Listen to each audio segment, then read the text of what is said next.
most anticipated Android phones of 2011. Nexus One, Desire HTC, Samsung Galaxy S, and Sony Ericsson Xperia X10 are all popular 2010 Android phones which will be replaced by a new generation of devices. If you're expecting to buy an Android phone in early 2011, it is better to wait just a little longer. LG experienced some success with the Optimus One, but its first truly high-end Android phone is expected to be launched in 2011 as the LG Star. This phone will offer a powerful dual-core Tegra 2 processor, 4-inch screen, camera, 8-megapixel camera with flash, which can shoot 1080p videos and also an HDMI port.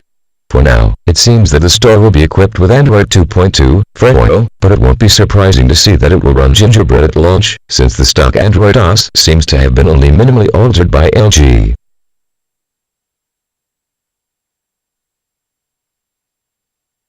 Motorola Olympus. The future looks bright for the Motorola Olympus. It will be equipped with a dual-core Tegra 2 processor, 4-inch screen and HDMI port. The Motorola Olympus will have the Motoberg interface, which includes the ability to gather contacts and manage social networks.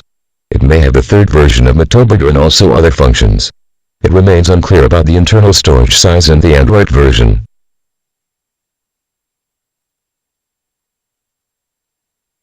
Sony Ericsson Z1. Photographs of Sony Ericsson Z1, Zeus or PlayStation phone, have been revealed in December 2010.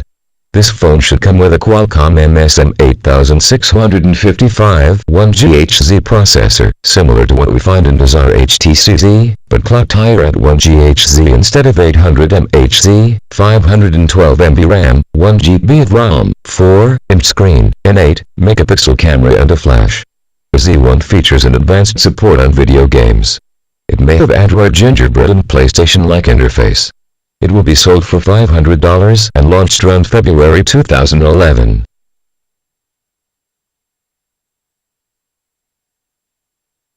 Google Nexus S. We've already talked frequently about Nexus S, a Samsung phone, which will have Android Gingerbread. The Nexus S will integrate near-field communication, NFC, technology and 2 cameras. It is unclear how the device will be sold, but it may be distributed directly by Google, as was the case with the Nexus One. Its internal features are quite vague at the moment. There is talk of an internal storage of 16 GB, a 4-inch screen, 512 MB of RAM and a 1.2 GHz processor. Unlike others, the Nexus S will make a late appearance at late 2010.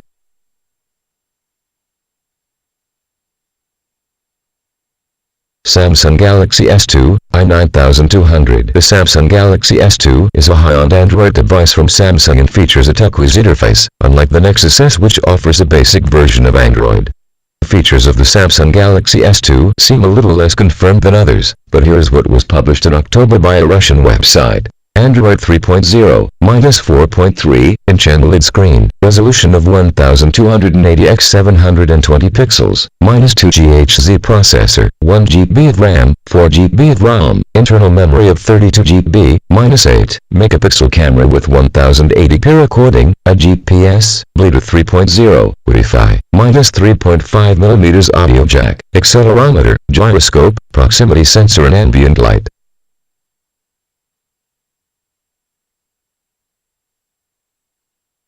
It should also be noted that some popular Android phone manufacturers are still missing from the list, HTC, for example. Obviously, there seems to be a good progression between current Android phones, devices launched in 2010, and those that will be launched in 2011.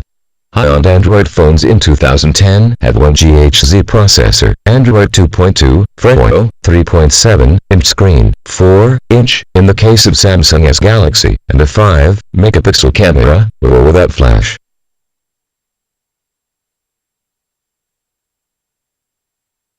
In 2011, high-end Android phones will have dual-core processor, Android 2.3, Gingerbread, 4-inch screen and 8-megapixel camera. As you can see, it is better to wait for a few months before buying an Android phone. But, that probably depends on your relationship with technology, as some people may consider an older device with Android 1.6 is enough for their daily use. However, if you are among those who like to have the ultimate cell phone, it seems that the wait will be worth it.